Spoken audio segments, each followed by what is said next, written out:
A one-off bad run is normal. We all have days where we don't feel amazing. But once you're noticing a pattern of this where every single run you go on feels terrible, you need to figure out why it's happening. So there are tips here for both newer and experienced runners to help you pinpoint the reasons for why your run might be going poorly and what you can do to change that.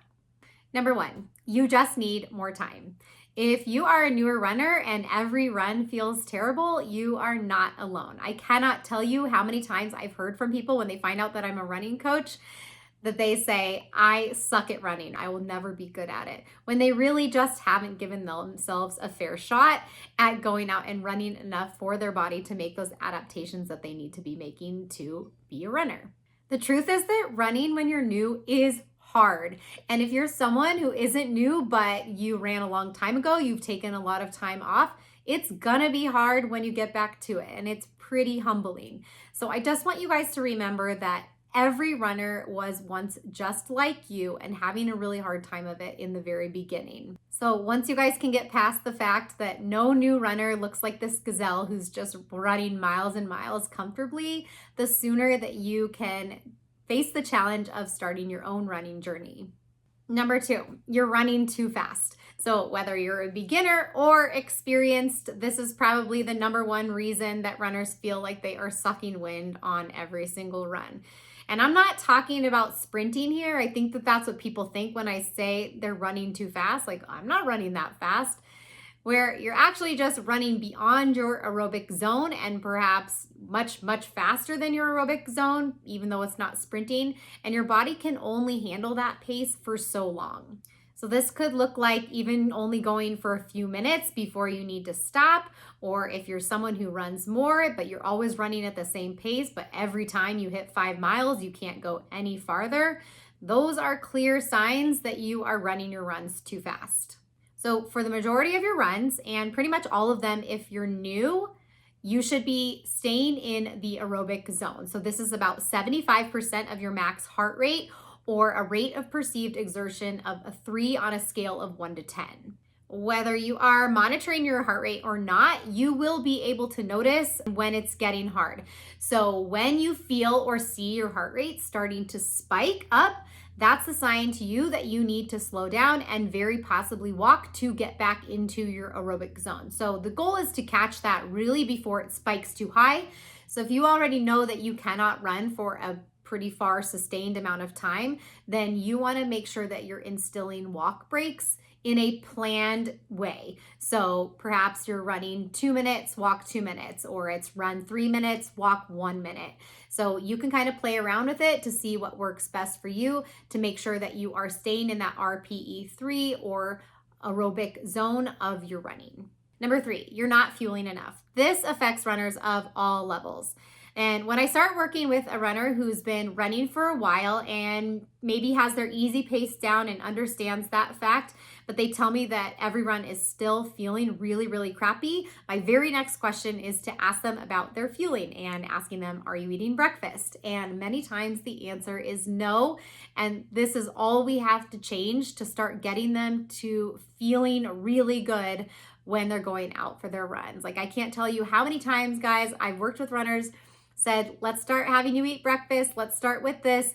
And all of a sudden they tell me on the next one, oh my gosh, that was a game changer. I can't believe how much that made a difference. Absolutely, guys, food is fuel. So you want to be feeding yourself easy to digest carbs, something that fits into what you know makes you feel good. And then your body is going to use that as energy immediately. And so you can see exactly why that's going to start making you feel better when you go out for each of those runs.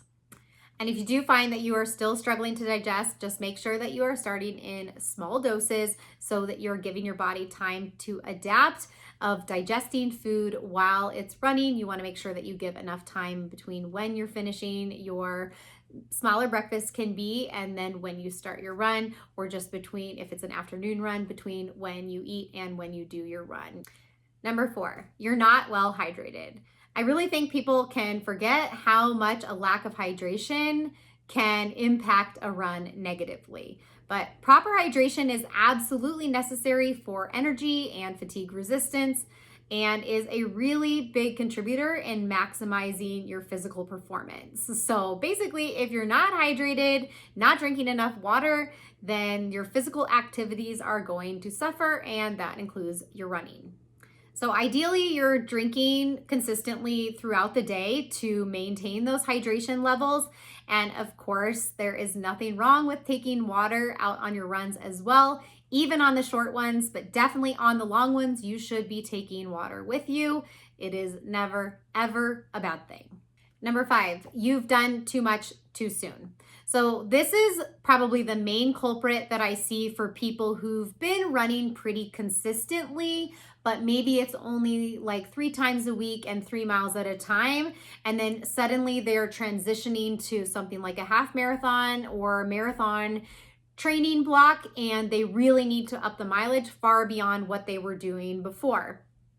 And what they do is they are bringing up the mileage way too quickly from where they were before. So we're not talking necessarily about someone who's just starting from scratch and adding a bunch of mileage, but even the person who's maybe only been running 10 miles a week, and now all of a sudden they have to add 5 miles next week, they're at 15, and then the week after that they're adding 5 more miles, and suddenly they're at 20. And now they've doubled their mileage in just a matter of 2 weeks. And in that time frame, it may not feel like a lot right away, but then suddenly the fatigue really starts setting in. There's going to be a lot of discomforts in the body.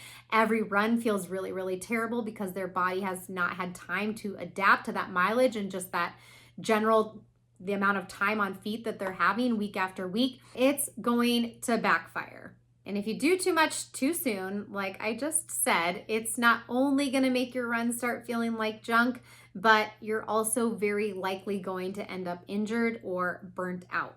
So the suggestion here is to not increase more than about 10% each week. Or if you're on the lower end of mileage, if you're running only maybe 8 to 10 miles per week, you can usually add 2 to 3 miles per week and be absolutely fine there. And the last one, number 6, you're not prioritizing recovery. Recovery is a huge piece of training that people either ignore or just don't realize is necessary. So you may be able to get away with poor recovery for a while. Maybe you're not sleeping well. Maybe you're not really paying too much attention to your nutrition. And yeah, for a time, you'll probably be okay and you won't feel the effects of that much. But it is going to catch up with you.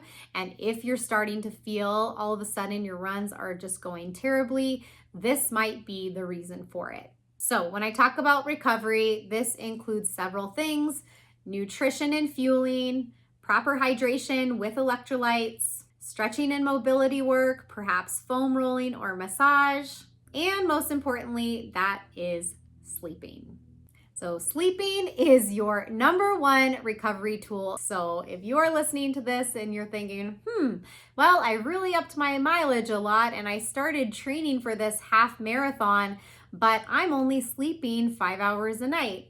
Yes, then there could be a very good reason right there that your runs are feeling terrible, or just that you feel extra fatigue all day long. So that's your cue to you to start sleeping better and following some advice from sleep experts to make sure that you are maximizing that time that you are sleeping as well.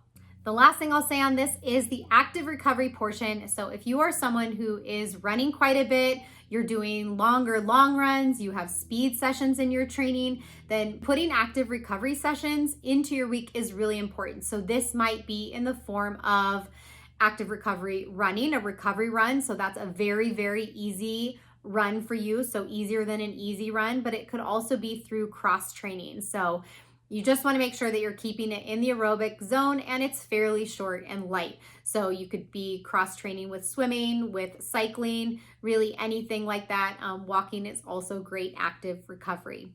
So if you guys have been experiencing those junky runs, I really hope that something here resonated with you and you kind of are having that aha moment of, okay, yeah, that's something that I need to change. And if you still feel like you are struggling and are looking for some guidance, I encourage you to check out the coaching options that I have available. I will put the link below so that you can check that out if you're interested. As always, you guys, thanks for joining me. Have great runs out there, and I will catch you in the next one.